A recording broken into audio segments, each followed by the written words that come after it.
It's time for Lefties Losing It, and he's back. The puppet president, Joe Biden, has made his first public remarks since he left office in January, and of course, he launched into an incoherent attack against President Donald Trump. It was a mess, folks, a train wreck, just like his presidency. It started badly and it got worse. Let's look at Biden here, ignoring the blaring music and just launching into his speech. Thank you. So good to be here.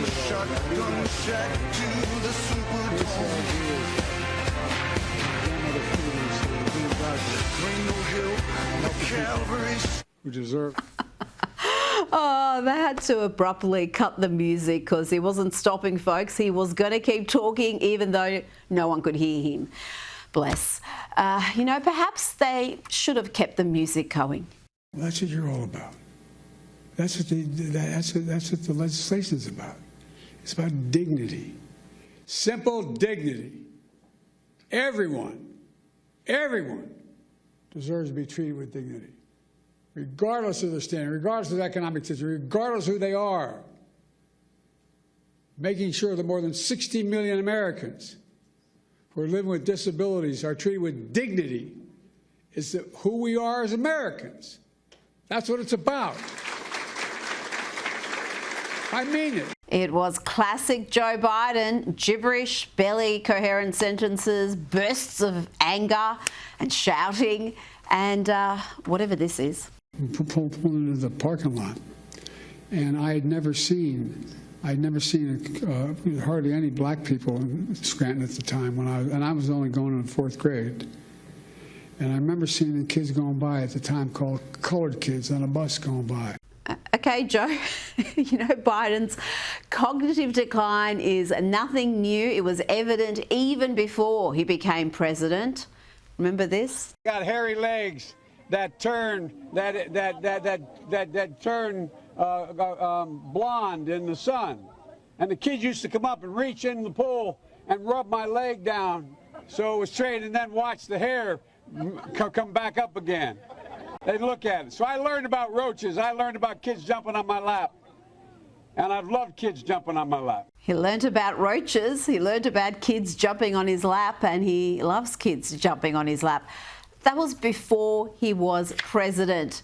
Never forget how the leftist media covered up that man's obvious mental decline.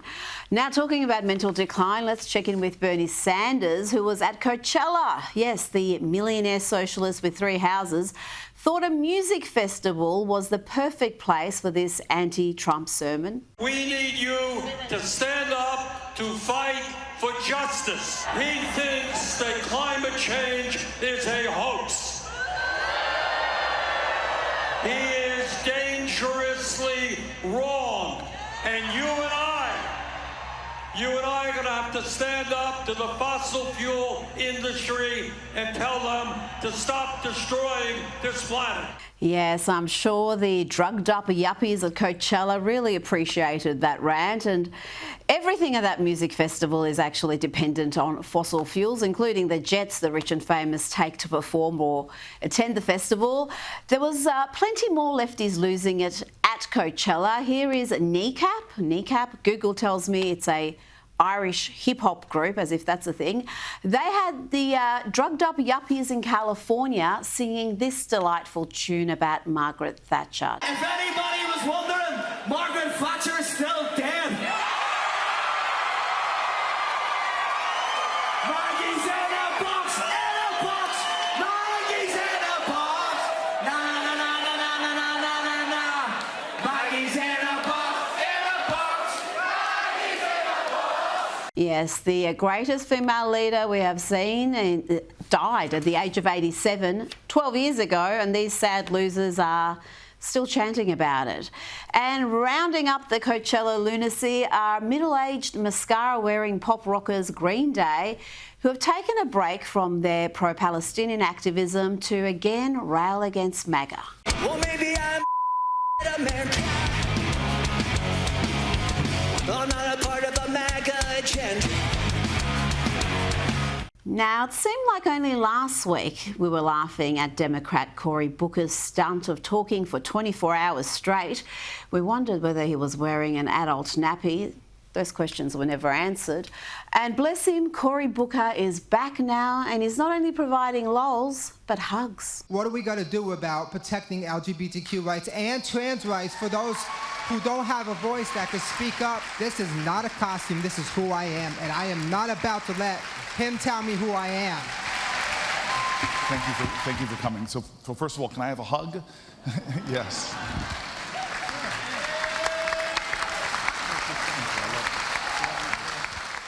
We've already spoken about the insufferable, self-delighted, rich and famous ladies who went into space for a few minutes, but they keep talking about it, so I've got to cover it. Here is Katy Perry. I hope they can see the unity that we modeled and replicate that and understand that we weren't just taking up space, we were making space for the future. And for me, like Gail said, this wasn't a ride, it wasn't a destination, it was a journey, and it was a supernatural one. And here is Oprah's bestie, Gayle King, talking about the backlash to all the hyperbole we've heard from these ladies. This is what bothers me, because I've certainly read some of the things online, coming from people that I know, that I like, that I consider friends. Space is not an either or, it's a both and because you do something in space doesn't mean you're taking anything away from Earth. And what you're doing in space is trying to make things better here on Earth. And Gayle King claims that these overprivileged women were victims of sexism. How else can you explain this stunt being called frivolous? What do you think when people say, oh, it's frivolous? Number one, they call it a ride, which I find very irritating because they never say men went for a ride. What do you say to people who think that this was frivolous or just a ride? You know, I think the message that it sends is very, very powerful. Lauren Sanchez, whose fiance Jeff owns the rocket, well, she was reduced to tears by the experience. And 6 women just did the same flight that he did.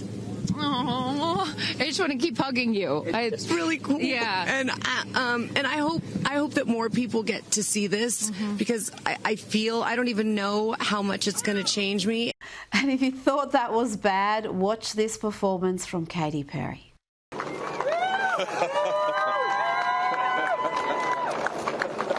Katy! Joining me now is Newsweek's Senior Editor-at-Large and Article 3 Project Senior Counsel, Josh Hammer. Josh, just how insufferable and self-delighted can these ladies be? We had less carry-on when real astronauts stranded in space for months were rescued recently by SpaceX. These overprivileged ladies spent a total of 11 minutes floating around in their designer spacesuits, and now they think it's going to bring about world peace. Yeah, Rita, you know, it kind of reminds me a little bit of the old John Lennon song, Imagine, otherwise known as the worst song ever written. I mean, John Lennon had this song back in the 1970s after the breakup of the Beatles, that it's going to be a world with no borders, no religion, just kumbaya, world peace there, you know, and apparently Katy Perry here and the ladies circumnavigating the globe in the year 2025 are trying to do their best John Lennon Imagine impression there. But I mean, what a bunch of just overindulgent, pure exhibitionism. I mean, that really is the word that comes to mind here. I mean, this is obviously a stunt. It is transparently a stunt. These people are not going into space for any other reason other than to kind of raise their fist and say rah rah feminism, world peace. I mean, the message, frankly, like I don't even fully understand exactly what the purpose of this stunt was. I mean, it's kind of like a United Nations like hold hands together kumbaya thing. It's also partially like a feminism thing. But frankly, I mean, when people do this in the name of feminism, they actually set real feminism and real genuine equality to sexes backwards there. Because I mean, if this is what people think of when they think of feminism, someone who gets dolled up and they put on the designer suits and the makeup. I mean, Katy Perry clearly spending more time actually getting her makeup ready than actually going up into the atmosphere, right? I mean, people see this and they're like, okay, if this is feminism, I'm gonna oppose it. So they're undermining the very cause they purport to champion there. Ultimately, all sorts of these stunts. This is the reason, Rita, why I think the left is just not in a good place in the United States, because it is all pure symbolism. It is all virtue signaling. That's the entire edifice. That's the entire purpose, soup to nuts of all frankly, all of all that they believe these days. You're so right. It is just so self-delighted, so divorced from reality. And they probably did spend a great deal more time on their hair and makeup than they actually did in space. They were up there only for 11 minutes. Now, let's talk about Donald Trump. He's going to be very happy with the poll released overnight after a poor showing on a CBS poll a day earlier. This latest poll shows Donald Trump has hit a record high approval rating amid the tariff turmoil. The new Daily Mail JL Partners polling was conducted between April 10 and April 14, and it shows the president's approval rating sitting at 54%. Josh, what's really interesting here is that Donald Trump remains most popular with young voters. Among those aged 18 to 29, the president's approval rating is 64%, and it's in the 50s for every other age group. That's pretty incredible, Josh. So there's a few things that are very, very interesting about those graphs and that data that we all just saw there. So going back to the Trump baseline number there, he's currently at around 53% per this poll. Even at his lowest point of the second term thus far, he's at around 49%. 49%, believe it or not, Rita, in contemporary American polling is actually very good as far as a president's approval rating goes. I'm not sure that Donald Trump reached 49% really in his entire first term. Neither, for that matter, did Barack Obama in his entire second term. Joe Biden definitely did not. We probably have not seen presidential approval ratings this high since the very earliest days of Barack Obama, prior to 2010, prior to Obamacare, back when the country was still enraptured by these false promises of hope and change. It's been a long time is the point there. So Donald Trump is clearly on a high. People that are trying to tear him down, that are saying that he's in a constitutional crisis and that he's in a showdown with the courts. What's going to happen with this El Salvadoran migrant there? DEI, they're calling him a racist, as they always do there. The American people aren't buying it. The American people have seen this play before. And when you cry wolf enough times, Rita, which the Democrat media complex here in the United States has been doing on and on and on and on for the past decade, ever since Trump's descent down the gilded escalator at Trump Tower in the summer of 15, at some point, the American people are just going to say, enough, I call your bluff, I don't buy it. That's what's happening right now. Absolutely, and we've seen his poll numbers always be underreported anyhow, which shocked me that it was still happening in 2024, because we saw that in 2016, and it was pretty consistent throughout the 2024 campaign as well, where the reality did not match the polls. The reality ended up being a lot better for Donald Trump, and the bad news continues for the Democrats. Have a listen to this shock poll result. This shook up CNN. This, to me, is one of the most shocking pieces of poll data that I truthfully have seen this year, or maybe in any prior year. Really? Yes, really, because I want you to take a look. Cares more about the needs for people like you. You mentioned the Cape Ball. We got a tie, even after this tariff war had already started, split between Democrats and Republicans on how people feel. Which party cares more for needs of people like you? And why is that so surprising? Because I want you to take a look at prior years. Democrats always lead on this question. Back in 2017, before the 2018 midterms, 13-point lead. 2005, a 23-point lead for Democrats. 1994, which was a big Republican year, a 19-point lead for Democrats. And now, all of a sudden, a tie? All of a sudden, the Democrats, who are the party of the people, no more. We get a tie on this question, on a question that has traditionally overwhelmingly been a Democratic advantage. This is a stunning turnaround, Josh, and I think the tariff policy, as unpopular as we are told it is, might have something to do with that. Well, it has a lot to do with that, actually, because it is emblematic of Donald Trump's working class mentality there. I mean, this is a man who has fundamentally reshaped the Republican Party.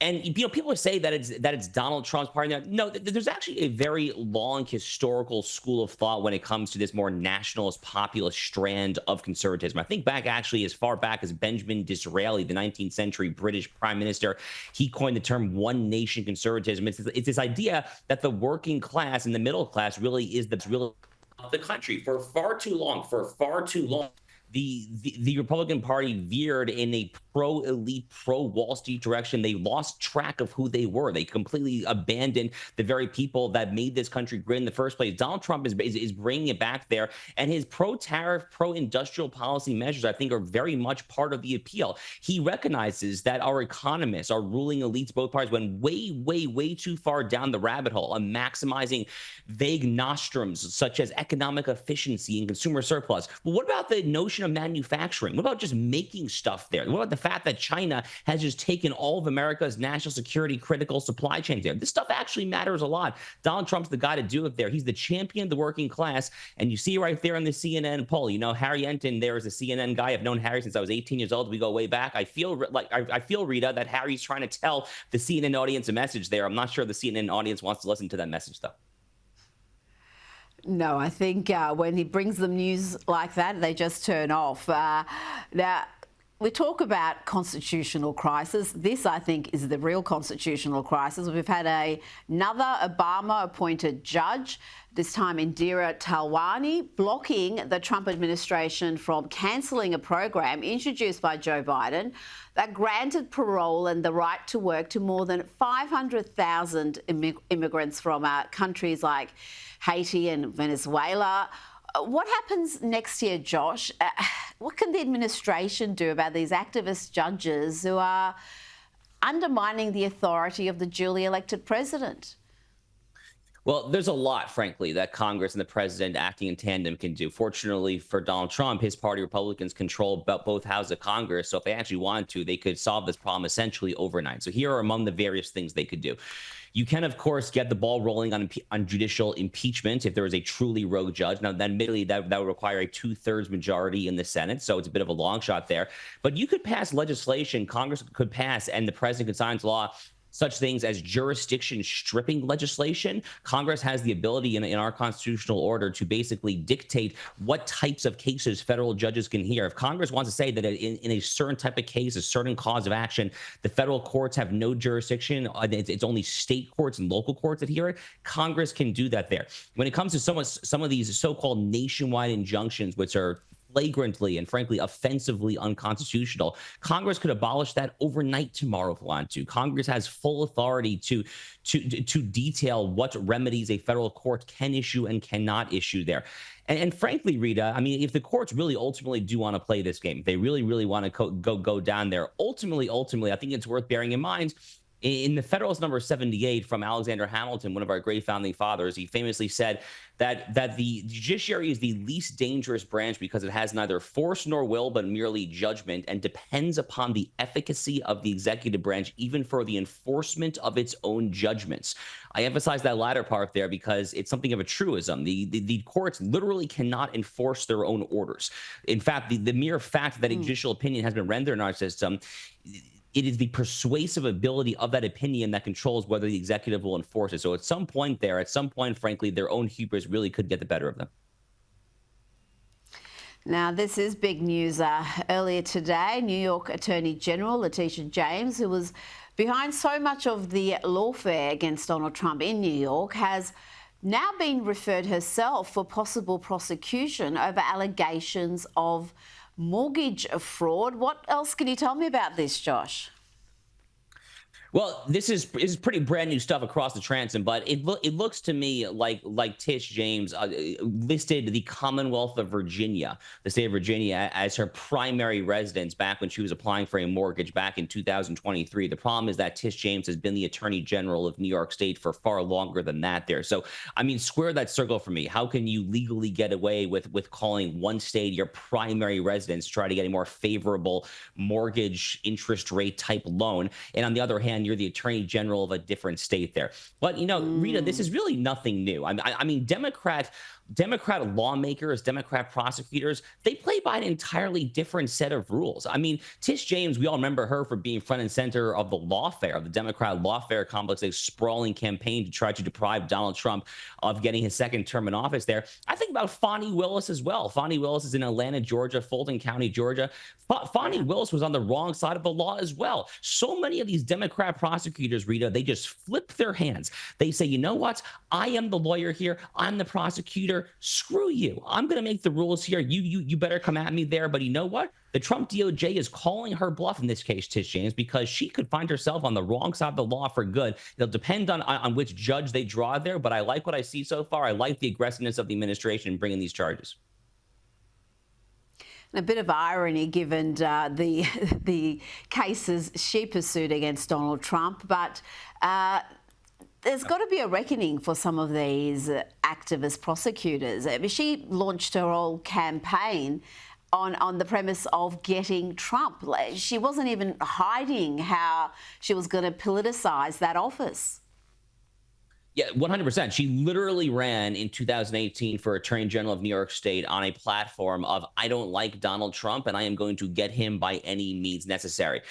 There's actually kind of a clever legal analogy here. So in the Constitution, there is a prescription, there's a ban on what is called a bill of attainder. A bill of attainder goes back to the old English Star Chamber in like 7th century England. And a bill of attainder was a king's writ or a parliamentary act of legislation that would single out an individual by name, meaning it was not a general provision. It was just singling out one person for sole exclusive punishment there. So the analogy that I like to draw is that when Tish James ran for office there, she basically ran a bill of attainder political campaign. Now, that's not necessarily illegal. I mean, we have a First Amendment. You can say a lot of crazy stuff on the campaign trail. People frankly do it all the time there.